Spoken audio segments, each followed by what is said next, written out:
우리가 3주 동안 못 푼 문제를 한국 애가 89초 만에 풀었다고. NASA 최고 연구원의 이 한마디. 미국 회의실이 얼어붙었습니다. 미국이 1조 원을 쏟아부었습니다. 그래도 못 풀었습니다. 유럽 전문가 67명이 8개월 매달렸습니다. 역시 실패했습니다. 한국. 우주기술은 아직 한참 멀었지. NASA 고위층은 코웃음을 쳤습니다. 그런데 한국에서 단 89초 만에 답이 나왔습니다. 더 충격적인 사실. 그걸 찾아낸 사람이 27살 한국 여자 엔지니어였습니다. 대체 한국에서 무슨 일이 벌어진 걸까요? 미국은 왜 이 사실을 숨기려 했을까요? 영상이 재미있으시다면 구독과 좋아요 부탁드립니다. 지금부터 그 이야기를 시작합니다. 안녕하세요. 저는 에밀리 로웰입니다. 38살이고 미국 NASA JPL 딥스페이스 내비게이션 총괄 연구원으로 일하고 있습니다. 2025년 1월의 어느 화요일 오후였죠. 캘리포니아 패서디나에 있는 NASA JPL 본부 딥스페이스 연구동. 제가 12년째 출근하는 이곳은 그야말로 미국 우주기술의 심장이었습니다. 연구동 벽면을 가득 채운 대형 모니터에는 화성 탐사선의 궤도가 실시간으로 반짝이고 있었어요. 목성 탐사 데이터, 소행성 추적 시스템, 딥스페이스 통신망까지. 이 모든 게 제 눈앞에서 완벽하게 돌아가고 있었습니다. 그날도 저는 팀 앞에 섰습니다. 제가 6개월 동안 설계한 새 알고리즘 발표였거든요. 화성 탐사선의 궤도 수정 시간을 30% 단축시킨 성과였죠. 훌륭합니다, 에밀리. 역시 당신이에요. 수석 엔지니어 톰이 박수를 치며 말했습니다. 다른 연구원들도 따라 박수를 쳤어요. 저는 어깨를 펴고 미소 지었습니다. 이런 순간이 좋았어요. 제가 세계 최고의 조직에서 일한다는 자부심이 온몸으로 느껴졌으니까요. 휴게실에서 커피를 마시는데 동료 제이슨이 다가왔습니다. 에밀리, 들었어요? 한국이 요즘 위성기술에 투자를 엄청 늘렸대요. 저는 커피를 한 모금 마시고 웃었습니다. 한국? 아직 한참 멀었죠. 우리랑 비교하면요. 제이슨도 고개를 끄덕였어요. 그렇긴 하죠. 근데 성장 속도는 좀 빠르다던데. 추격자는 늘 있었어요. 유럽도 일본도요. 결국 우리가 기준이잖아요. 제 목소리엔 확신이 가득했습니다. 그건 자만이 아니었어요. 사실이었으니까요. NASA는 60년 넘게 우주 탐사를 이끌어왔습니다. 달 착륙도 화성 탐사도 보이저 호도 모두 우리 손에서 나왔죠. 연구동으로 돌아오는 길에 복도 벽에 걸린 사진들이 눈에 들어왔습니다. 아폴로 11호 달 착륙 사진, 허블 우주망원경, 화성 탐사 로버, 미국 우주 역사의 상징들이었죠. 저는 그 앞을 지나며 생각했습니다. 이게 우리야. 우리가 만든 역사지. 오후 4시쯤 연구동 분위기는 여전히 평온했습니다. 모니터 앞에 앉은 연구원들은 각자 데이터를 분석하고 코드를 수정하고 보고서를 작성했어요. 누구도 서두르지 않았습니다. 왜 그래야 했겠어요? 우린 이미 최고였으니까요. 점심시간에 식당에서 들은 대화가 생각났습니다. 중국이 우주정거장 만들었다며? 그래봤자 우리 ISS 따라한 거지. 한국은 뭐하나? 위성 쏘나? 아직 멀었지. 기술력이 달라. 웃음소리가 퍼졌죠. 저도 따라 웃었습니다. 그게 당연한 반응이었거든요. 퇴근 시간이 다가왔습니다. 저는 가방을 챙기며 창밖을 봤어요. 캘리포니아의 따뜻한 햇살이 연구동을 비추고 있었습니다. 평온하고 안정적이고 흔들림 없는 하루였죠. 그때 제 이메일에 알림이 떴습니다. 내일 오전 긴급기술경쟁 분석회의 마이너스 워싱턴 본부. 저는 고개를 갸웃했습니다. 긴급회의라니. 뭔가 중요한 일이 생긴 걸까요? 하지만 크게 신경 쓰지 않았습니다. 어차피 우리가 해결할 수 있을 테니까요. 그날 밤 집으로 돌아가는 길 라디오에서 뉴스가 흘러나왔습니다. 한국이 올해 우주 예산을 전년 대비 40% 증액했습니다. 저는 볼륨을 낮췄습니다. 별로 중요한 뉴스가 아니었거든요. 그때의 저는 몰랐습니다. 다음 날 아침 제 세계가 흔들리기 시작할 거라는 걸. 다음 날 아침 저는 워싱턴행 비행기에 몸을 실었습니다. 본부에서 긴급회의 소집 통보가 왔거든요. NASA뿐 아니라 국무부, 상무부, 백악관 과학기술국까지 참석하는 대규모 회의였습니다. 뭔가 심상치 않았어요. 회의실에 들어서자 이미 50명 가까운 사람들이 앉아 있었습니다. 익숙한 얼굴들도 있었고 처음 보는 정부 관계자들도 보였어요.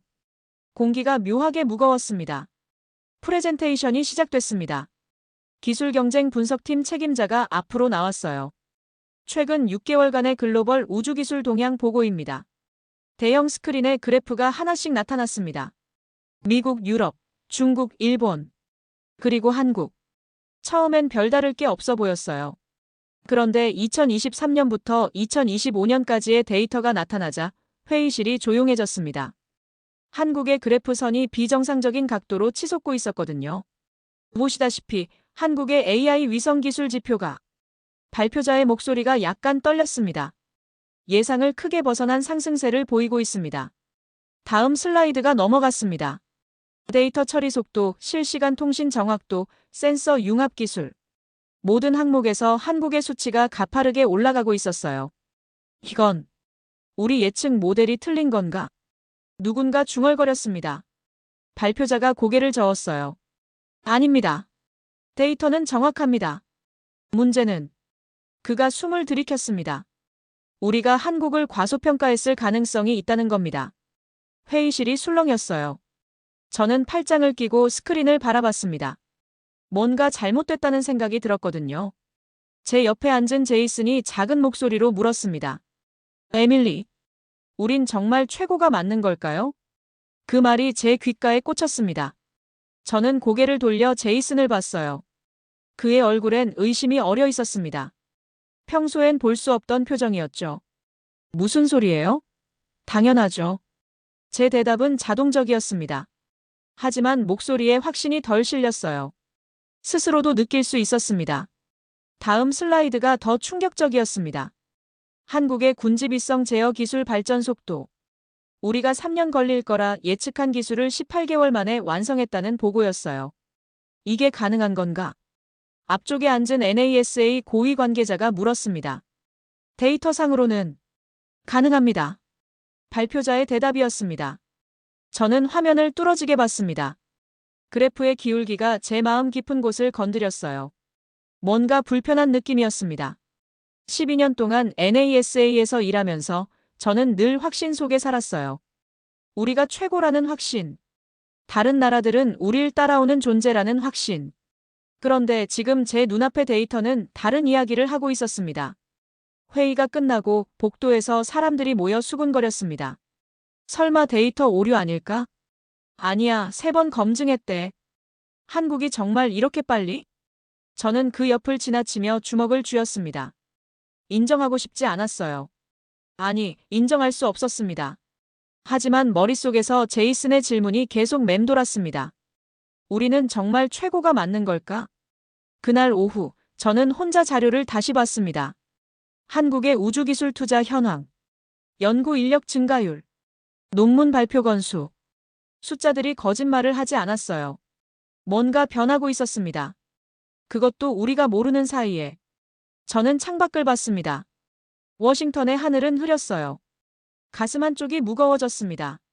사흘 뒤, 저는 다시 워싱턴 D.C.에 있었습니다. 이번엔 국무부 건물 지하 3층 합동전략실이었어요. 출입증을 3번이나 확인받고 들어가는 곳이었습니다. 회의실 문을 열자 이미 여러 사람들이 앉아 있었어요. NASA 고위 관계자들, 국무부 아시아 담당국장, 상무부 기술경쟁 분석관, 백악관 과학기술정책실 사람들까지. 한 사람 한 사람의 표정이 진지했습니다. 국무부 차관이 입을 열었습니다. 여러분 모두 지난 회의 내용을 검토하셨을 겁니다. 그가 테이블을 손가락으로 톡톡 두드렸어요. 한국의 우주기술 성장세가 우리 예측을 벗어났습니다. 단순한 투자 증가가 아닙니다. 실제 기술력이 빠르게 올라오고 있어요. 옆에 앉은 백악관 참모가 말했습니다. 문제는 우리가 정확히 어느 수준인지 모른다는 겁니다. 데이터만으론 판단이 어렵습니다. NASA 부국장이 팔짱을 꼈습니다. 그래서 우리가 여기 모인 거 아닙니까? 차관이 고개를 끄덕였어요. 맞습니다.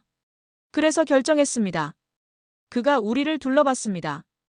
한국우주기술실사단을 구성합니다. NASA, 국무부, 상무부, 백악관 과학기술국 합동으로요. 회의실이 잠시 조용해졌습니다. 직접 가서 확인하겠다는 건가요? 제가 물었습니다. 그렇습니다. 로웰 박사.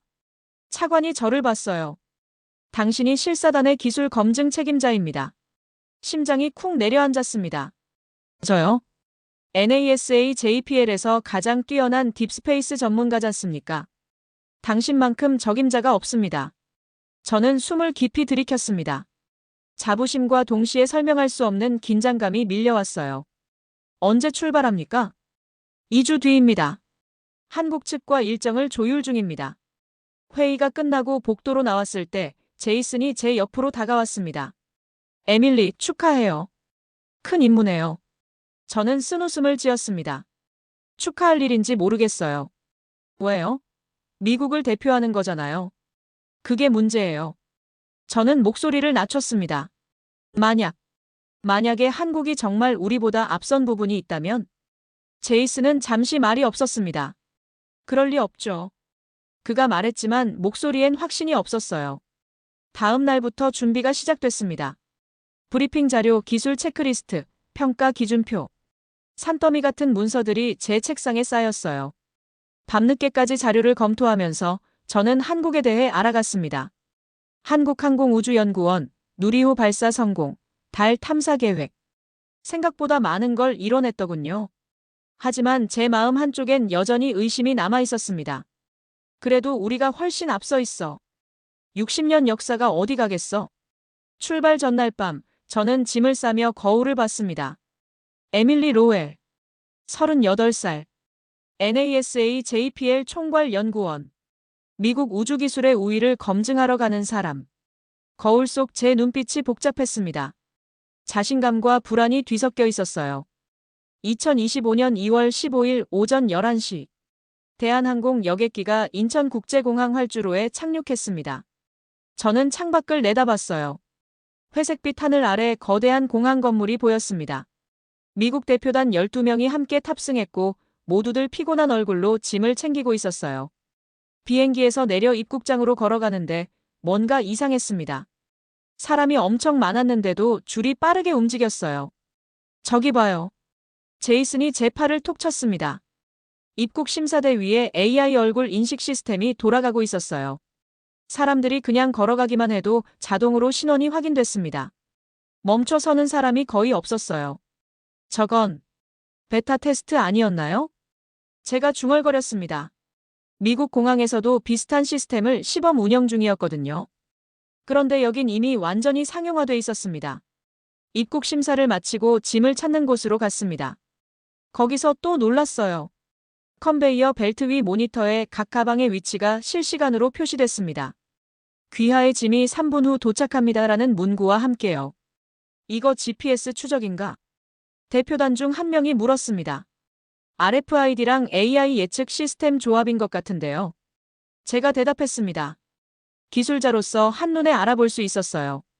짐을 찾고 세관을 통과하는데 또 다른 장면이 펼쳐졌습니다. 사람들의 흐름이 마치 물처럼 자연스럽게 흘러갔어요. 막히는 곳이 없었습니다. 천장 곳곳에 달린 센서들이 인파를 분석하고 안내 표시판이 실시간으로 바뀌며 사람들을 분산시키고 있었어요. 미국 공항에선 본 적 없는데. 제 옆에 상무부 관계자가 말했습니다. 저도 고개를 끄덕였습니다. 솔직히 놀라웠어요. 공항 밖으로 나오자 한국 측 관계자가 기다리고 있었습니다. 안녕하십니까? 과학기술정보통신부입니다. 편안한 여행 되셨습니까? 유창한 영어였습니다. 우리는 준비된 차량에 올랐어요. 서울로 가는 길, 저는 계속 창밖을 봤습니다. 고속도로 곳곳에 전광판이 있었어요.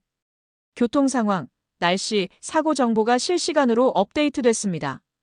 그것도 굉장히 정확하게요. 차 안이 조용했습니다. 대표단 모두가 같은 생각을 하고 있는 것 같았어요. 공항만 특별한 걸까? 하지만 제 마음 한구석에서 다른 목소리가 들렸습니다. 아니야. 이건 시작일 뿐이야. 호텔에 도착해 짐을 풀고 저는 노트북을 켰습니다. 인천공항 운영 데이터를 찾아봤어요. 승객 처리 속도, 시스템 오류율, AI 정확도. 모든 수치가 미국 주요 공항들보다 높았습니다. 저는 화면을 멍하니 바라봤습니다. 이건 뭐지? 정말 우연일까? 가슴이 답답해졌어요. 그날 밤 대표단 회의가 있었습니다. 공항 시스템은 인상적이었습니다. 하지만 그게 전부일 수도 있죠. 누군가 말했습니다. 맞아요. 공항은 국가 이미지니까 투자를 많이 했겠죠. 다른 사람이 동조했어요.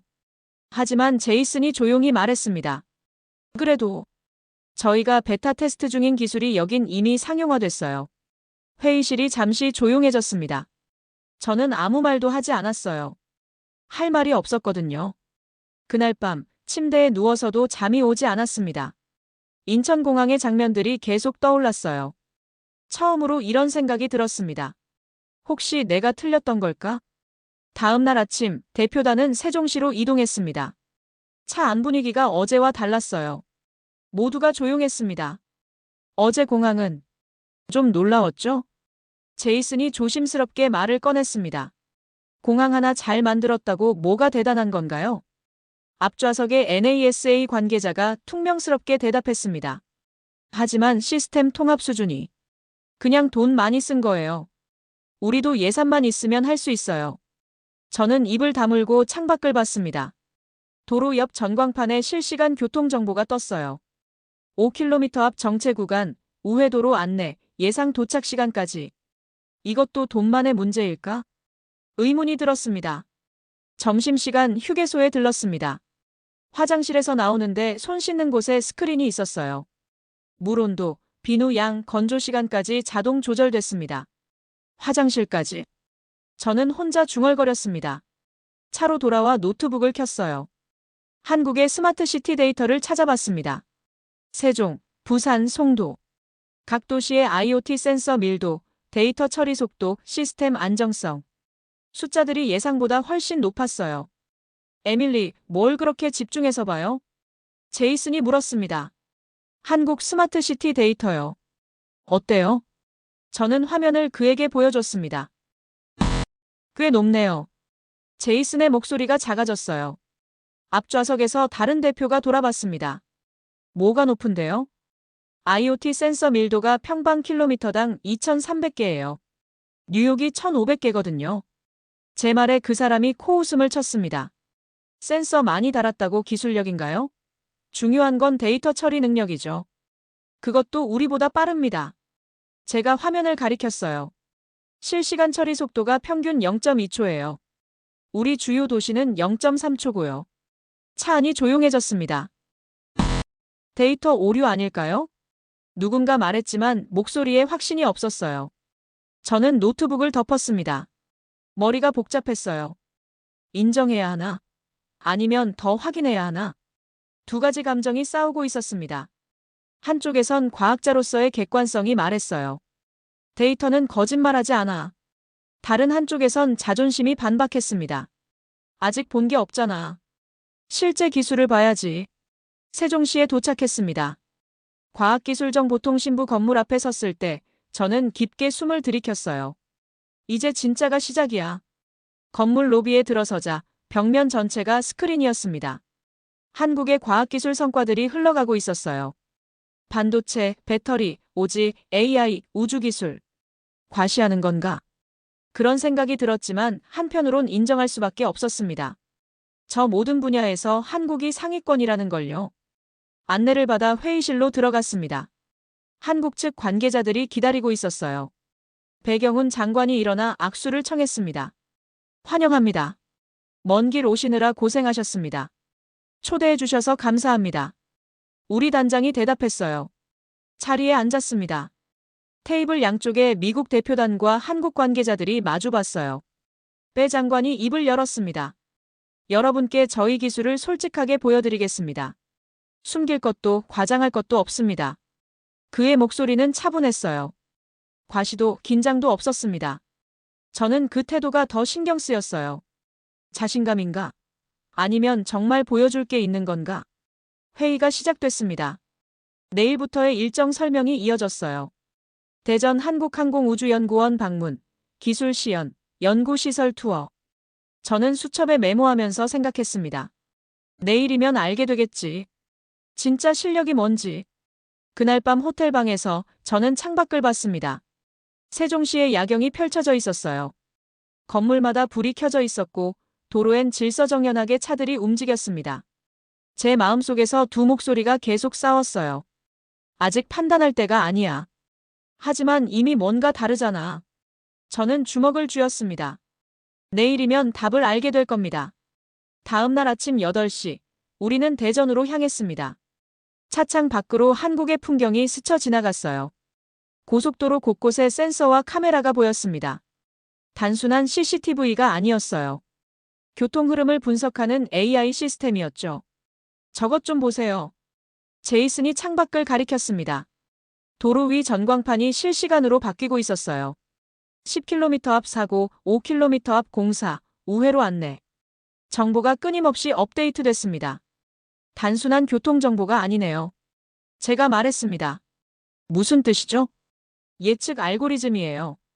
현재 교통량으로 15분 후 상황을 계산해서 미리 안내하는 거죠. 제이슨이 눈을 크게 떴어요. 그게 가능한가요? 이론적으론 가능하죠. 하지만 데이터 처리 속도가 엄청나게 빨라야 해요. 저는 계속 창밖을 봤습니다. 도시 곳곳에 보이는 센서들, 건물 외벽의 환경 모니터, 버스 정류장의 실시간 도착 안내. 모든 게 연결돼 있었어요. 하나의 거대한 네트워크처럼요. 이게 데이터 도시구나. 그동안 저는 우주기술만 봤습니다. 위성, 로켓, 딥스페이스 통신. 하지만 지금 눈앞에 한국은 다른 방식으로 기술을 쌓아 올리고 있었어요. 지상에서 우주로, 데이터에서 시스템으로. 대전에 도착했습니다. 한국항공우주연구원 정문 앞에 섰을 때 저는 숨을 깊이 들이켰어요. 여기서부터가 진짜야. 정문을 지나 본관으로 걸어갔습니다. 복도 벽면에 한국 우주개발 역사가 전시돼 있었어요. 나로호, 누리호, 다누리. 하나하나 보면서 저는 깨달았습니다. 이 사람들 진짜 해냈네. 실패를 거듭하면서도 포기하지 않았어요. 15년 넘게 독자 기술을 개발했습니다. 회의실로 안내받았습니다. 한지욱 청장이 우리를 맞이했어요. 환영합니다. 저는 한국항공우주연구원 청장 한지욱입니다. 그는 50대 초반으로 보였어요. 차분한 목소리와 온화한 미소. 하지만 눈빛은 날카로웠습니다. 악수를 나누며 저는 느꼈어요. 이 사람 만만치 않아. 자리에 앉았습니다. 한 청장이 프레젠테이션을 시작했어요. 오늘 여러분께 저희 연구원을 소개하겠습니다. 하지만 그 전에 한 가지 말씀드리고 싶습니다. 그가 우리를 둘러봤습니다. 저희는 미국을 이기려는 게 아닙니다. 회의실이 조용해졌어요. 저희는 그저 흔들리지 않고 싶은 겁니다. 그의 말이 제 귀에 꽂혔습니다. 기술 자립. 그게 저희의 목표입니다. 누구에게도 의존하지 않고 스스로 설 수 있는 힘이요. 저는 그의 눈을 봤어요. 진심이었습니다. 과시나 허세가 아니었어요. 그럼 시작하겠습니다. 화면에 첫 슬라이드가 떴습니다. 한국항공우주연구원 -2025 현황. 숫자들이 나타났어요. 연구원 수, 예산 규모, 진행 중인 프로젝트. 생각보다 규모가 컸습니다. 다음 슬라이드. 위성 개발 현황. 적외도 관측 위성, 정지궤도 위성, 군집 위성. 현재 저희는 6개의 위성을 운영 중입니다. 올해 안에 10개로 늘릴 예정이고요. 한 청장이 설명했습니다. 제가 손을 들었어요. 군집 위성 제어는 어떻게 하십니까? AI 기반 자율 제어 시스템입니다. 실시간 데이터 공유와 협업이 가능하죠. 그게 안정적으로 작동합니까? 직접 보여드리겠습니다. 그의 대답이 간결했어요. 프레젠테이션이 끝나고 우리는 연구동으로 이동했습니다. 복도를 걸으며 저는 주변을 둘러봤어요. 젊은 연구원들이 분주하게 움직였습니다. 모니터 앞에서 데이터를 분석하고 화이트보드에 수식을 적고 서로 열띤 토론을 했어요. 분위기가 NASA랑 다르네. NASA는 위계가 분명했습니다. 시니어 연구원의 지시, 주니어의 실행. 하지만 여긴 달랐어요. 나이나 직급에 상관없이 자유롭게 의견을 나눴습니다. 실험동 문을 열었습니다. 그 순간 저는 멈춰섰어요. 벽면 가득한 모니터들. 실시간으로 업데이트되는 위성 데이터, 3D로 구현된 궤도 시뮬레이션. 이건 제가 상상했던 것보다 훨씬 진보된 시스템이었습니다. 한 청장이 미소 지었어요. 환영합니다. 한국 우주기술의 심장에 오신걸요. 그 순간 저는 깨달았습니다. 이제 돌아갈 수 없다는 걸. 제 세계관이 바뀌기 시작했습니다. 실험동 중앙의 대형 스크린 앞에 섰습니다. 한 청장이 키보드를 몇 번 두드리자 화면이 바뀌었어요. 한반도 상공의 위성들이 실시간으로 움직이고 있었습니다. 현재 저희 위성 6개가 이 궤도에서 운영 중입니다. 그의 설명이 이어졌어요. 각 위성은 독립적으로 작동하지만 동시에 하나의 네트워크로 연결돼 있습니다. 어떻게 제어하십니까? 제가 물었습니다. AI가 자율 판단합니다. 지상 관제는 전체 방향만 제시하고 세부 실행은 위성들이 알아서 하죠. 오류 발생 시엔요? 서로 보완합니다. 한 위성에 문제가 생기면 나머지가 그 역할을 나눠서 수행해요. 저는 화면을 뚫어지게 봤습니다. 이론적으론 알고 있었어요. 하지만 실제로 구현된 걸 보는 건 처음이었습니다. 놀라우시죠? 한 청장이 제 표정을 읽었나 봅니다. 솔직히 예상 밖입니다. 제가 인정했어요. 그가 의자를 하나 가져왔습니다. 앉으시죠. 천천히 보여드리겠습니다. 저는 앉았어요. 한 청장도 제 옆에 앉았습니다. 로웰 박사님, 질문 하나 해도 될까요? 네. NASA에선 어떻게 일하십니까? 갑작스러운 질문이었어요. 어떻게라니요? 의사결정 구조요. 새로운 아이디어가 나오면 어떻게 진행됩니까? 저는 잠시 생각했습니다. 보고서를 씁니다. 상급자 검토를 받고 승인이 나면 실행하죠. 얼마나 걸립니까? 프로젝트 규모에 따라 다르지만 보통 몇 달? 한 청장이 고개를 끄덕였어요. 저희는 다릅니다. 어떻게요? 아이디어가 나오면 일단 해봅니다. 작은 규모로요. 실패해도 괜찮습니다. 빨리 실패하고 빨리 배우는 게 저희 방식이거든요. 저는 눈을 깜빡였어요. 그게 가능합니까? 우주기술은 실패 비용이 엄청난데요. 그래서 시뮬레이션을 먼저 합니다. 수백 번, 수천 번. 그리고 확신이 서면 실행하죠. 그가 화면을 가리켰습니다. 이 시스템도 그렇게 만들어졌습니다. 3년간 17,000번의 시뮬레이션을 거쳤어요. 17,000번. 저는 중얼거렸습니다. 네. 실패를 두려워하지 않으면 더 빨리 배울 수 있습니다. 한 청장의 목소리가 차분했어요. 저는 그를 봤습니다. 청장님은 왜 이 일을 하십니까? 그가 잠시 말이 없었어요. 그러더니 천천히 입을 열었습니다. 제가 어렸을 때 한국은 가난했습니다. 기술도 없었죠. 모든 걸 외국에서 사와야 했어요. 그의 눈빛이 멀어졌습니다. 그때 전 느꼈습니다. 기술이 없으면 존중받지 못한다는 걸요. 그래서 공부했습니다. 우주공학을 선택했죠. 한국도 언젠간 스스로 설 수 있을 거라 믿으며요. 그가 저를 봤어요. 로웰 박사님, 미국은 이미 강합니다. 하지만 저희는 달라요. 저희에게 기술은 생존의 문제입니다. 그 말이 제 가슴을 쳤습니다. 저는 지금까지 기술을 우위의 도구로만 생각했어요. 미국이 앞서야 한다는 믿음.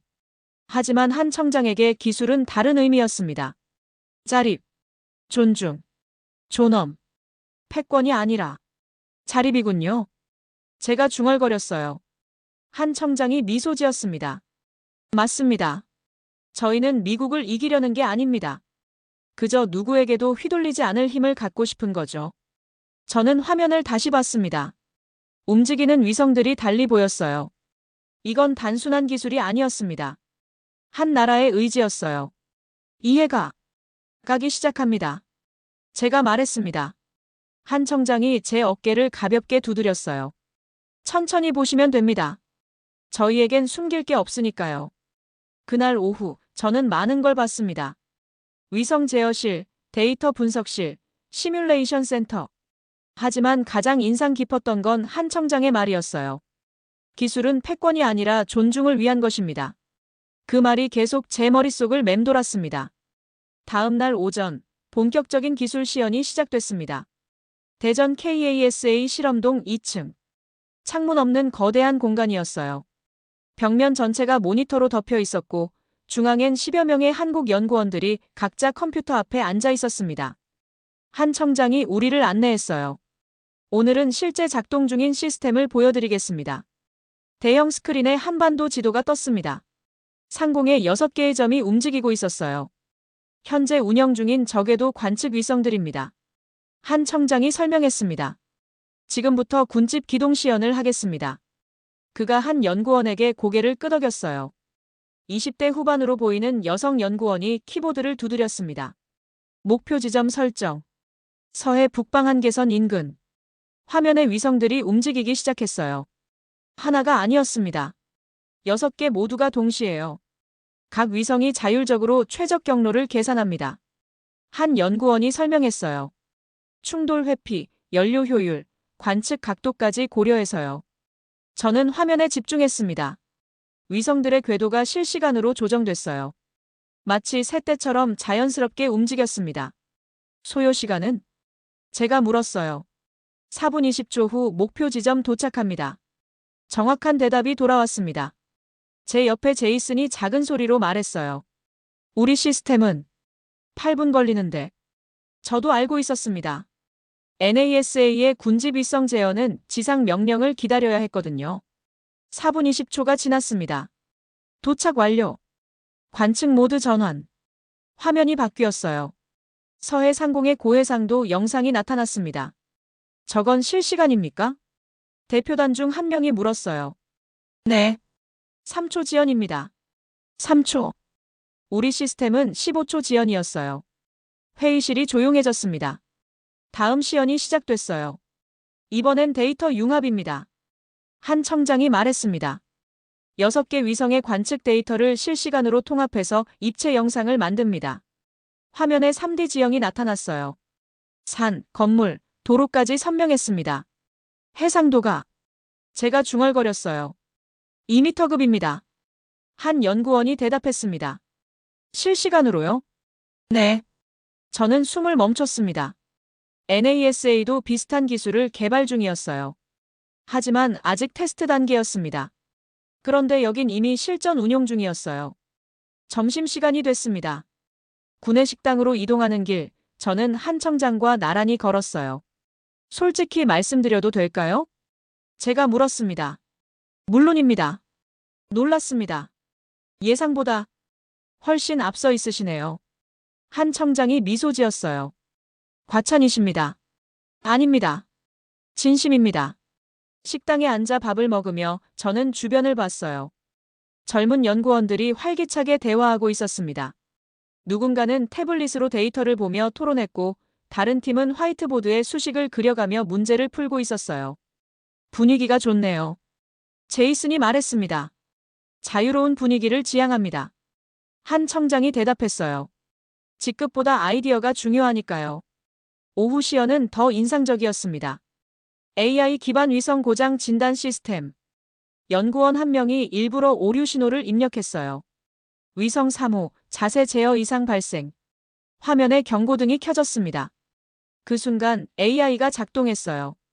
자동 진단 시작. 원인 분석 중. 3초 후. 자이로스코프 센서 이상. 백업 센서로 전환 권장. 자동 전환 실행. 1초 만에 해결됐습니다. 사람 개입 없이? 대표단 중 한 명이 놀라 물었어요. 네. 긴급 상황엔 AI가 즉시 판단합니다. 저는 화면을 멍하니 봤습니다. NASA는 아직 이 수준이 아니었어요. 시연이 끝나고 우리는 잠시 휴식 시간을 가졌습니다. 복도에서 대표단끼리 모였어요. 이거 진짜네요. 제이슨이 말했습니다. 인정할 수밖에 없어요. 다른 사람도 고개를 끄덕였어요. 하지만 일부는 여전히 회의적이었습니다. 시연용으로 준비한 거 아닐까요? 실제론 문제가 많을 수도 있어요. 저는 아무 말 하지 않았습니다. 마음이 복잡했거든요. 과학자로선 인정해야 했어요. 데이터가 시스템이 증명하고 있었으니까요. 하지만 미국인으로선 받아들이기 어려웠습니다. 우리가 뒤처진 건가? 그 질문이 계속 제 안에서 울렸어요. 사흘째 오후였습니다. 실험동에서 마지막 시연이 예정돼 있었어요. 오늘은 특별한 걸 보여드리고 싶습니다. 한 청장이 말했습니다. 여러분이 가져온 문제를 함께 풀어보는 건 어떨까요? 대표단이 웅성거렸어요. 우리 단장이 물었습니다. 어떤 문제 말입니까? NASA가 현재 겪고 있는 기술적 난제요. 한 청장의 눈빛이 진지했습니다. 만약 있다면 함께 봐드리고 싶습니다. 저는 제이슨을 봤어요. 그도 저를 봤습니다. 우리 둘 다 같은 걸 떠올렸어요. 딥스페이스 통신 오류. 제가 조심스럽게 말했습니다. 말씀해 보십시오. 저는 숨을 들이켰어요. 우리 보이저 2호와의 통신에서 간헐적 오류가 발생합니다. 3주째 원인을 못 찾고 있어요. 한 청장이 고개를 끄덕였습니다. 데이터를 보여주시겠습니까? 저는 노트북을 꺼냈어요. USB에 담아온 로그 파일을 열었습니다. 이게 오류 패턴입니다. 화면에 복잡한 데이터가 나타났어요. 한 청장이 그걸 대형 스크린으로 옮겼습니다. 연구원들 한번 볼까요? 젊은 연구원들이 모여들었어요. 20대부터 30대까지 8명쯤 됐습니다. 그들은 데이터를 보며 조용히 이야기를 나눴어요. 저는 시계를 봤습니다. 오후 3시 20분. 어차피 못 풀 거야. 우리도 3주째 매달렸는데. 그런 생각이 들었어요. 5분이 지났습니다. 연구원들이 여전히 화면을 보고 있었어요. 10분. 한 연구원이 뭔가 말했습니다. 다른 연구원들이 고개를 끄덕였어요. 15분. 한 여성 연구원이 키보드 앞에 앉았습니다. 빠르게 타이핑하기 시작했어요. 저는 그 모습을 지켜봤습니다. 김소윤 연구원입니다. 한 청장이 소개했어요. 27살. 통신 알고리즘 전문가죠. 그녀의 손가락이 쉬지 않고 움직였어요. 코드가 화면에 나타났습니다. 20분. 김소윤이 무언가 발견한 듯 눈을 크게 떴어요. 저기요. 그녀가 한 청장을 불렀습니다. 패킷 헤더에 시간 동기화 오류가 있어요. 확실해? 네. 보세요. 0.02초 지연이 누적되면서 그녀가 화면을 가리켰어요. 이 부분에서 충돌이 일어나요. 저는 앞으로 다가갔습니다. 그게 무슨... 그 순간 이해가 됐어요. 타임스탬프. 제가 외쳤습니다. 네. 위성과 지상의 시간 동기화가 미세하게 어긋나면서 패킷 순서가 꼬였어요. 김소윤이 설명했습니다. 제 심장이 빨리 뛰었어요. 그럼 해결책은? 동기화 알고리즘을 수정하면 돼요. 그녀가 다시 타이핑했습니다. 코드가 빠르게 완성됐어요. 테스트해 볼게요. 시뮬레이션이 돌아갔습니다. 30초, 45초, 1분. 오류 사라졌어요. 김소윤이 말했습니다. 저는 시계를 봤어요. 오후 3시 20분에 시작했습니다. 지금은 3시 31분, 11분. 아니, 정확히는 89초. 제가 중얼거렸어요. 회의실이 조용했습니다. 대표단 모두가 굳어 있었어요. 우리가 3주 동안 67명의 전문가가 매달려도 못 푼 문제. 27살 한국 엔지니어가 89초 만에 풀었습니다. 제이슨이 제 팔을 잡았어요. 에밀리. 그의 목소리가 떨렸습니다. 저는 대답할 수 없었어요. 머릿속이 하얘졌거든요. 김소윤이 우리를 봤습니다. 도움이 됐으면 좋겠어요. 그녀의 미소가 순수했어요. 과시나 우월감이 아니었습니다. 그냥 돕고 싶었던 거죠. 그게 더 충격이었어요. 한 청장이 조용히 말했습니다. 기술에는 국경이 없습니다. 함께 풀면 더 빠르죠. 저는 주저앉고 싶었어요. 12년간 쌓아온 제 믿음. 미국이 최고라는 확신. 그게 지금 완전히 무너졌습니다. 89초 만에요. 그날 저녁 호텔방에 혼자 앉아 있었습니다. 창밖을 봤지만 아무것도 보이지 않았어요. 김소윤의 모습이 계속 떠올랐습니다. 27살. 저보다 11살 어렸어요. 하지만 그녀는 해냈습니다. 제가 못한 걸요. 노트북을 열었어요. 그녀가 준 코드를 다시 봤습니다. 간결했어요. 우아했고 효율적이었습니다. 완벽해. 저는 고개를 떨궜습니다. 지금까지 제가 뭘 한 거죠? 자만 속에서 살았던 건 아닐까요? 전화가 울렸어요. NASA 본부였습니다. 다음 날 오전 서울 미국 대사관으로 긴급 소집됐습니다. 대사관 3층 보안 회의실. 창문도 없는 답답한 공간이었어요. 대형 화면에 워싱턴 본부 사람들이 연결돼 있었습니다. NASA 부국장, 국무부 차관보, 국가안보회의 참모. 표정들이 모두 굳어 있었어요. 로웰 박사, 보고하십시오. NASA 부국장이 말했습니다. 저는 숨을 들이켰어요. 한국의 우주기술 수준은 예상을 뛰어넘습니다. 구체적으로 군지비성 제어, 실시간 데이터 처리, AI 자율 운영. 일부 분야에서 우리와 대등하거나 앞섭니다. 화면 속 사람들이 움직였어요. 그게 확실합니까? 네. 직접 봤습니다. 저는 김소윤 이야기를 꺼냈어요. NASA가 3주 동안 못 푼 문제를 한국 연구원이 89초 만에 해결했습니다. 침묵이 흘렀습니다. 그러다 한 사람이 입을 열었어요. 로웰 박사, 그건 우연일 수 있습니다. 우연이 아닙니다. 그들의 시스템 전체가. 박사님. 부국장이 제 말을 끊었어요. 보고서 작성 시 신중하십시오. 무슨 뜻입니까? 정치적 파장을 고려해야 합니다. 제 가슴이 답답해졌어요. 사실을 보고하는 게 제 임무 아닙니까? 사실도 중요하지만 맥락도 중요합니다. 국무부 차관보가 끼어들었어요. 한국 기술을 과도하게 평가하면 의회와 산업계가 반발할 겁니다.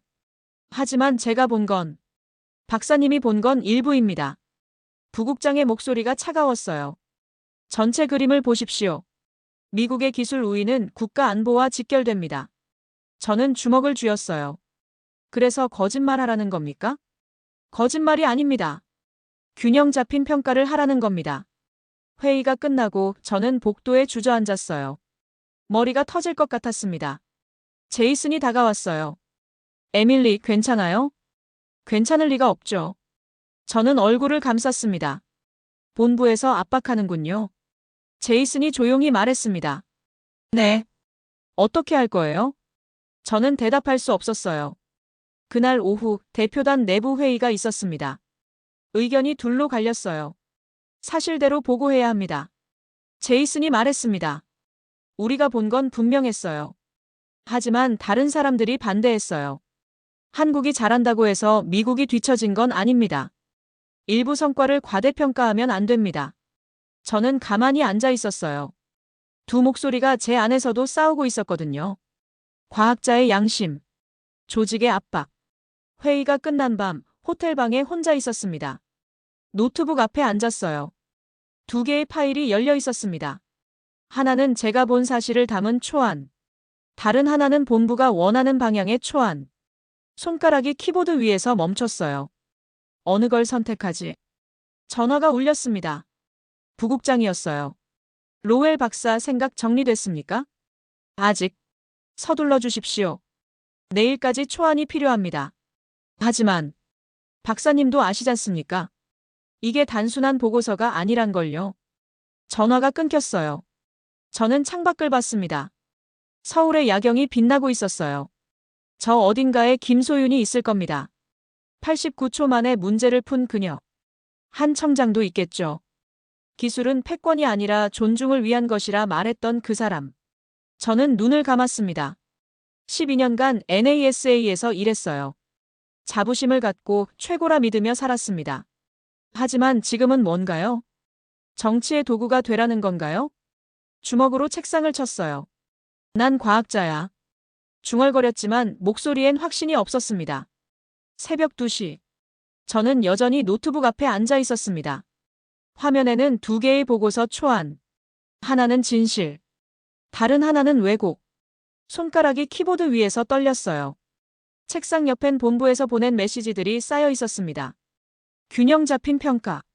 국가 이익 고려. 과도한 긍정 평가 지향. 듣기 좋은 말들이었죠. 하지만 다 같은 뜻이었어요. 거짓말해라. 저는 의자에 등을 기댔습니다. 천장을 봤어요. 형광등이 희미하게 깜빡였습니다. 내가 뭘 하고 있는 거지? 12년 전이 떠올랐어요. NASA에 처음 입사했을 때 제 꿈을 이룬 순간이었죠.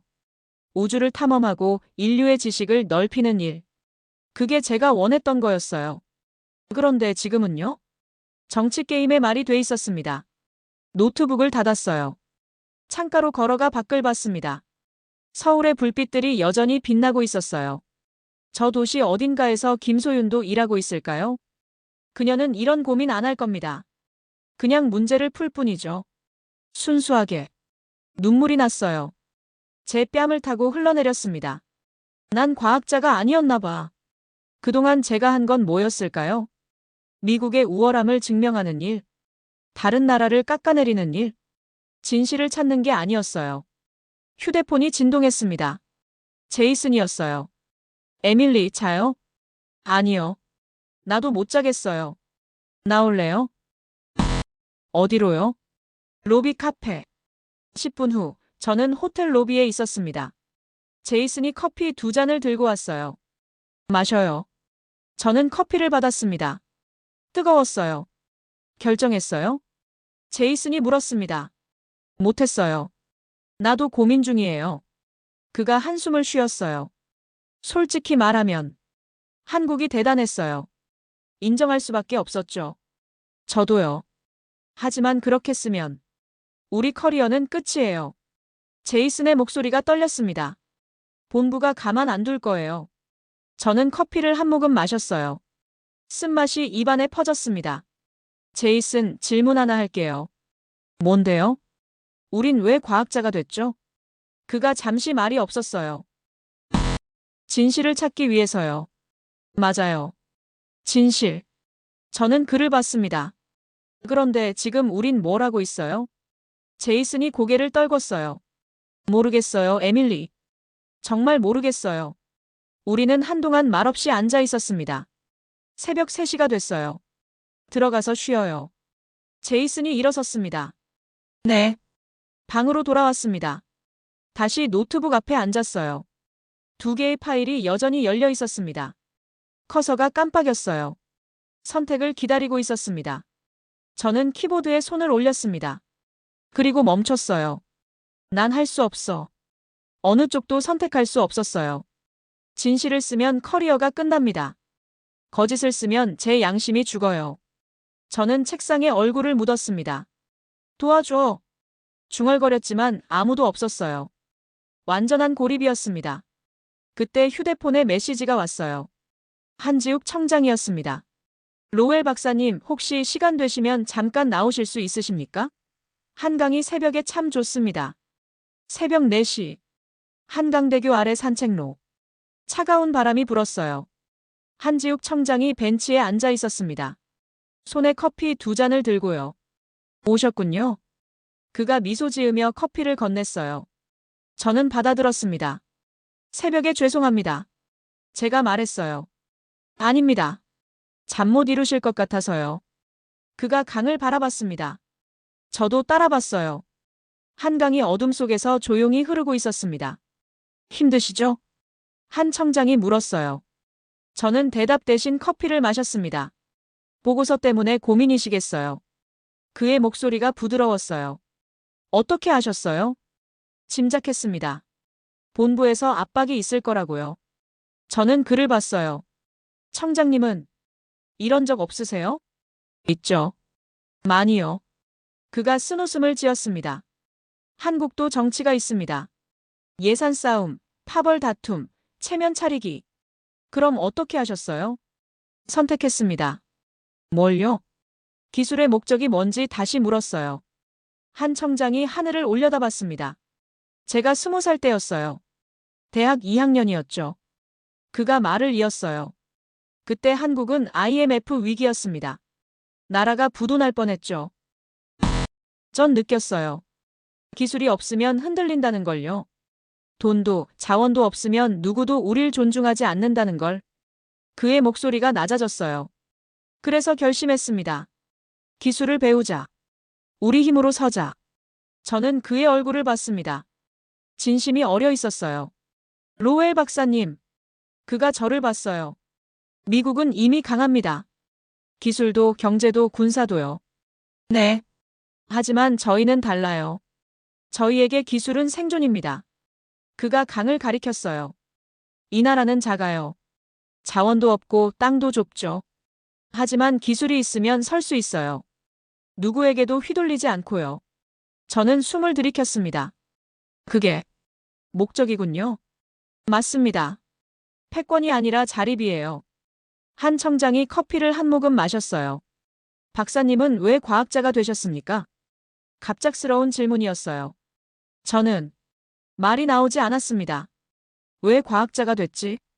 어렸을 때 꿈이 떠올랐어요. 밤하늘의 별을 보며 궁금했던 것들.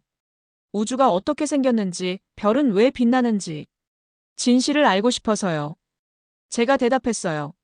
그렇죠. 진실. 한 청장이 고개를 끄덕였어요. 기술의 목적도 그거예요. 진실을 찾는 것. 하지만 현실은 복잡하죠. 그가 제 말을 이어갔어요. 정치, 예산, 체면. 다 신경 써야 합니다. 그럼 어떻게 해야 하나요? 저는 절박하게 물었어요. 한 청장이 잠시 생각했습니다. 우선순위를 정하는 거죠. 우선순위요? 무엇이 가장 중요한가? 조직의 체면인가 아니면 진실인가? 그가 저를 똑바로 봤어요. 박사님은 어느 쪽입니까? 저는 대답할 수 없었어요. 머릿속이 복잡했거든요. 시간이 필요하시겠네요. 한 청장이 일어섰습니다. 천천히 생각하세요. 답은 박사님 안에 있습니다. 그가 걸어가다 멈춰 섰어요. 참, 한 가지만 더요. 네. 소윤이. 김소윤 연구원이요. 네. 그 친구가 말하더군요. 박사님 눈빛이 진짜 과학자 같았다고요. 저는 가슴이 뭉클했어요. 순수하게 진실을 찾는 사람의 눈빛이었대요. 한 청장이 미소 지었어요. 그 눈빛을 잃지 마십시오. 그가 떠났습니다. 저는 혼자 벤치에 앉아 있었어요. 강물이 흘러갔습니다. 새벽 하늘이 조금씩 밝아지고 있었어요. 순수하게 진실을 찾는 눈빛. 김소윤의 얼굴이 떠올랐습니다. 89초 만에 문제를 풀었을 때 그녀는 기뻐했어요. 미국을 이겼다고 자랑하지 않았습니다. 그냥 문제를 풀어서 기뻤던 거죠. 순수했어요. 저도 그랬었나요? 언제부터 잊어버렸을까요? 저는 일어섰습니다. 호텔로 돌아가는 길 하늘이 점점 밝아졌어요. 해가 뜨고 있었습니다. 방에 들어와 노트북을 켰어요. 2개의 파일이 여전히 열려 있었습니다. 저는 한 파일을 삭제했어요. 본부가 원하는 버전. 그리고 진실이 담긴 파일을 열었습니다. 타이핑을 시작했어요. 손가락이 멈추지 않았습니다. 워싱턴으로 돌아가는 비행기 안. 1등석 좌석에 앉아 노트북을 열었습니다. 화면에는 완성된 보고서가 있었어요. 제목이 보였습니다. 한국 우주기술 역량에 대한 재평가 보고서. 손가락이 스크롤을 내렸어요. 서론, 현장 조사 내용, 기술평가 결론. 모든 페이지에 제가 본 진실이 담겨 있었습니다. 인천공항의 AI 시스템. KASA의 군집 위성 제어. 김소윤의 89초. 하나도 빼지 않았어요. 제이슨이 옆 좌석에서 물었습니다. 결정했어요? 네. 어떻게요? 저는 화면을 그에게 보여줬어요. 그가 읽기 시작했습니다. 표정이 점점 굳어졌어요. 에밀리. 이거. 진실이에요. 제가 말했습니다. 하지만 본부가. 압니다. 저는 노트북을 닫았어요. 커리어 끝날 수도 있어요. 알아요. 그래도 하겠어요? 저는 창밖을 봤습니다. 구름이 흘러가고 있었어요. 제이슨, 기억해요? 우리가 왜 과학자 됐는지. 진실을 찾기 위해서. 맞아요. 진실. 저는 글을 봤어요. 이제 선택할 시간이에요. 진실이냐, 체면이냐? 제이슨이 한참을 생각했습니다. 그러더니 고개를 끄덕였어요. 같이 할게요. 뭐라고요? 저도 공동 저자로 넣어줘요. 이 보고서에. 저는 눈물이 날 것 같았어요. 고마워요. 아니에요. 제가 고마운 거죠. 비행기가 워싱턴에 도착했습니다. 공항을 나와 택시를 탔어요. NASA 본부로요. 기사에게 말했습니다. 차가 움직이기 시작했어요. 워싱턴의 풍경이 스쳐 지나갔습니다. 익숙한 도시였어요. 하지만 제 마음은 변해 있었습니다. NASA 본부에 도착했어요. 경비에게 인사하고 들어갔습니다. 엘리베이터를 타고 5층으로 올라갔어요. 전략회의실 앞에 섰습니다. 숨을 깊이 들이켰어요. 문을 열었습니다. 부국장과 고위 관계자들이 앉아 있었어요. 로웰 박사 앉으십시오. 부국장이 말했습니다. 저는 자리에 앉았어요. 보고서는 여기 있습니다. USB를 꺼내 건넸어요. 부국장이 컴퓨터에 꽂았습니다. 파일을 열었어요. 읽기 시작했습니다. 표정이 굳어졌어요. 이게 뭡니까? 그의 목소리가 차가웠어요.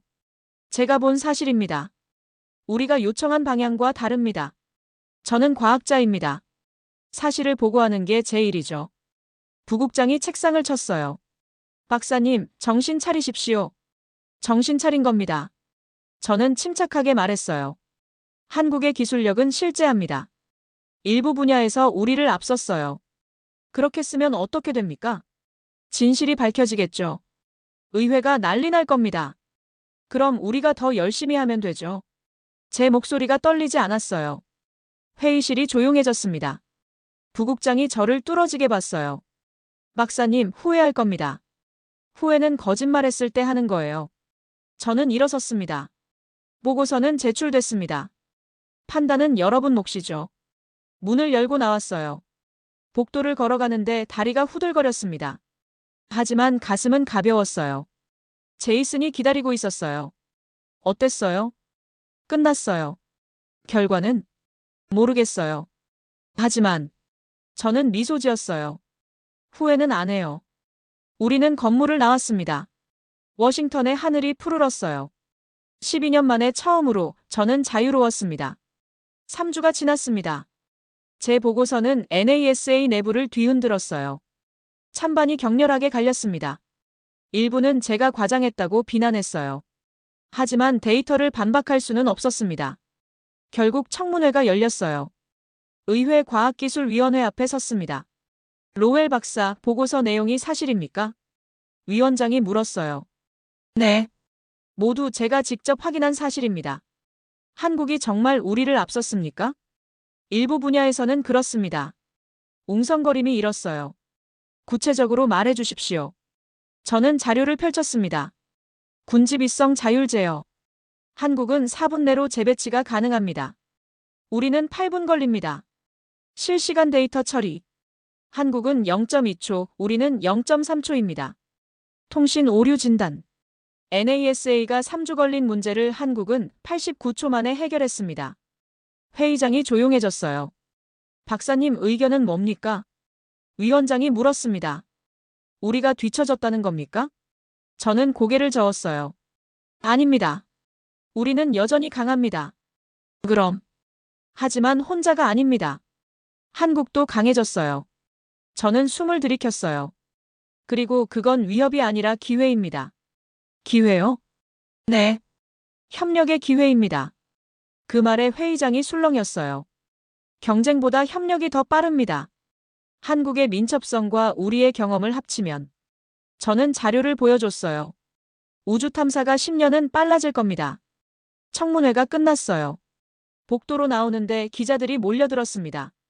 박사님, 한국과 협력하자는 겁니까? 네. NASA가 동의할까요? 모르겠습니다. 하지만 옳은 일이에요.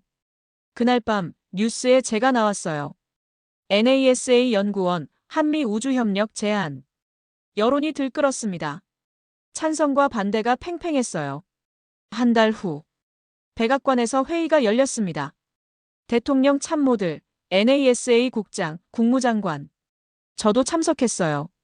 로웰 박사의 제안을 검토했습니다. 참모가 말했어요. 한국과의 협력을 추진하기로 했습니다. 저는 눈을 크게 떴어요.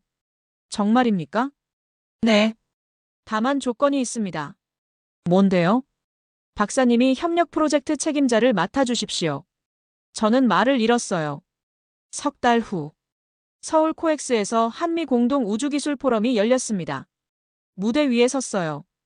한지욱 청장, 배경훈 장관이 양옆에 있었습니다. 객석엔 양국 연구원들이 가득했어요. 김소윤도 보였습니다. 환하게 웃고 있었어요. 마이크를 잡았습니다. 안녕하십니까? 에밀리 로웰입니다. 박수가 터져나왔어요. 오늘 역사적인 발표를 하게 됐습니다. 화면에 문서가 떴어요. 한미 공동 우주탐사 협력 양해각서입니다. 앞으로 우리는 함께 일합니다. 경쟁자가 아니라 파트너로요. 박수 소리가 커졌어요. 누군가 물었습니다. 왜 한국이냐고요? 저는 객석을 둘러봤어요. 제가 대답하죠. 한국은 증명했습니다. 기술력을, 열정을, 혁신을. 우리가 함께하면 더 멀리 갈 수 있습니다. 청장이 일어나 악수를 청했어요. 저는 그의 손을 잡았습니다. 플래시가 터졌어요. 이 순간이 사진으로 남을 겁니다. 미국과 한국이 손을 잡은 순간, 경쟁을 넘어 협력으로 나아간 순간, 행사가 끝나고 김소윤이 다가왔어요. 박사님, 축하드려요. 고마워요, 소윤 씨. 궁금한 게 있어요. 뭔데요? 어떻게 용기 내셨어요? 진실을 말하기. 저는 잠시 생각했습니다. 당신 덕분이에요. 저요? 네. 당신의 89초가 제 세계를 바꿨어요. 김소윤이 웃었습니다. 저는 그냥 문제를 풀었을 뿐인데요. 그게 전부예요. 순수하게 문제를 푸는 것. 저는 그녀의 어깨를 두드렸어요. 그 마음을 잃지 마세요. 그날 밤 호텔방에서 창밖을 봤습니다. 서울의 야경이 아름다웠어요. 제 휴대폰에 메시지가 왔습니다. 제이슨이었어요. 에밀리, 해냈어요. 정말 자랑스러워요. 저는 미소 지었어요. 12년간 믿었던 세계가 무너졌습니다. 하지만 새로운 세계가 열렸어요. 더 넓고 더 아름다운 세계가요. 1년 후, 2026년 3월. 다시 서울에 왔습니다. 이번엔 관광객이 아니었어요. 동료로서였죠. 한미 공동 우주기술센터 개소식이 있는 날이었습니다. 대전 KASA 옆에 새로 지은 건물. 양국 국기가 나란히 걸려 있었어요. 개소식장에 들어섰습니다. 한국과 미국 연구원들이 섞여 앉아 있었어요. 이제 구분이 없었습니다. 한 팀이었으니까요. 한지욱 청장이 무대에 올랐어요. 여러분, 환영합니다. 그의 목소리가 따뜻했어요. 오늘은 새로운 시작입니다. 한국과 미국이 진정한 파트너가 되는 날이죠. 박수가 터졌어요. 제 차례가 됐습니다. 무대에 올랐어요. 마이크를 잡았습니다. 1년 전, 저는 이곳에 왔습니다. 객석을 둘러봤어요. 미국이 최고라는 믿음을 갖고요. 웃음소리가 났어요. 하지만 여러분이 보여줬죠. 세상은 넓고 뛰어난 사람들은 어디에나 있다는 걸요. 저는 김소윤을 봤어요. 그녀가 미소 지었습니다. 특히 89초는 잊을 수 없네요. 객석이 웃었어요. 그 순간 제 세계관이 무너졌습니다. 하지만 더 나은 걸로 다시 세워졌죠. 저는 한 청장을 봤어요. 누군가 제게 말했습니다. 기술은 패권이 아니라 존중을 위한 것이라고요. 맞는 말이었어요. 우리는 이기려고 여기 있는 게 아닙니다. 함께 더 멀리 가려고 여기 있는 거죠. 박수 소리가 커졌어요. 오늘부터 우리는 진정한 파트너입니다. 한미 공동 화성 탐사 프로젝트를 시작합니다. 화면에 프로젝트 계획이 떴어요. 2030년 함께 화성에 갑니다. 우레와 같은 박수가 터졌어요. 식이 끝나고 새 연구동을 둘러봤습니다. 한국과 미국 연구원들이 나란히 앉아 일하고 있었어요. 서로 영어와 한국어를 섞어가며 대화했습니다. 웃음소리가 끊이지 않았어요. 에밀리. 김소윤이 손을 흔들었어요. 다가갔습니다. 뭐 하세요? 화성 착륙선 시뮬레이션이요. 같이 볼래요? 그럼요. 저는 그녀 옆에 앉았어요. 화면에 화성 표면이 보였습니다. 착륙선이 천천히 내려오고 있었어요. 미국 기술과 한국 기술을 합쳤어요. 김소윤이 설명했어요. NASA의 정밀 제어와 우리 AI 자율 판단을요. 결과는 완벽해요. 그녀가 웃었습니다. 역시 함께하니까 더 좋네요. 저도 웃었어요. 맞아요. 그날 저녁 환영 만찬이 있었습니다. 한국 음식과 미국 음식이 섞여 있었어요. 한 청장이 저 옆에 앉았습니다. 1년 만이네요. 그가 말했어요. 네. 많은 게 바뀌었죠. 박사님도 바뀌셨어요. 어떻게요? 눈빛이 달라요. 더 밝아졌어요. 저는 웃었습니다. 청장님 덕분이에요. 제가 뭘 했나요? 길을 보여주셨잖아요. 우리는 잔을 부딪혔어요. 앞으로도 잘 부탁드립니다. 저야말로요. 만찬이 끝나고 옥상으로 올라갔습니다. 대전의 야경이 펼쳐져 있었어요. 별이 빛나고 있었습니다. 제이슨이 올라왔어요. 여기 있었네요. 별 보고 있었어요. 예전 생각나요? 어떤 거요? NASA에서 처음 만났을 때요. 저는 고개를 끄덕였어요. 그때 우린 확신했죠. 우리가 최고라고. 지금은요? 지금은 저는 별을 올려다봤어요. 우린 함께할 때 최고예요. 제이슨이 웃었습니다. 맞는 말이네요. 우리는 한참을 서 있었어요. 별을 보면서요. 1년 전 저는 인천공항에 처음 발을 디뎠습니다. 미국의 우월함을 증명하러 왔었죠. 하지만 지금은 달라요. 파트너로서 함께 일하러 왔어요. 세상은 넓었습니다. 뛰어난 사람들은 어디에나 있었어요. 그리고 함께할 때 우리는 더 멀리 갈 수 있었습니다. 2030년 화성 표면에 착륙선이 내렸습니다. 선체에는 2개의 국기가 그려져 있었어요. 성조기와 태극기. 나란히 빛나고 있었습니다. 지상 관제실에서 환호성이 터졌어요. 저는 한 청장과 악수했습니다. 해냈습니다. 함께 해냈죠. 우리는 웃었어요. 모니터에 화성의 붉은 표면이 보였습니다. 인류가 함께 이룬 성과였어요. 경쟁이 아니라 협력으로. 그게 진짜 승리였습니다. 저는 창밖을 봤어요.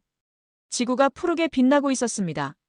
그 위 어딘가에서 새로운 꿈을 꾸는 사람들이 있겠죠. 김소윤 같은 젊은 연구원들이요. 국적을 넘어 경쟁을 넘어 함께 우주를 향해 나아가는 사람들. 저는 미소 지었습니다. 이제 시작일 뿐이에요. 더 멀리, 더 높이. 함께 갈 겁니다.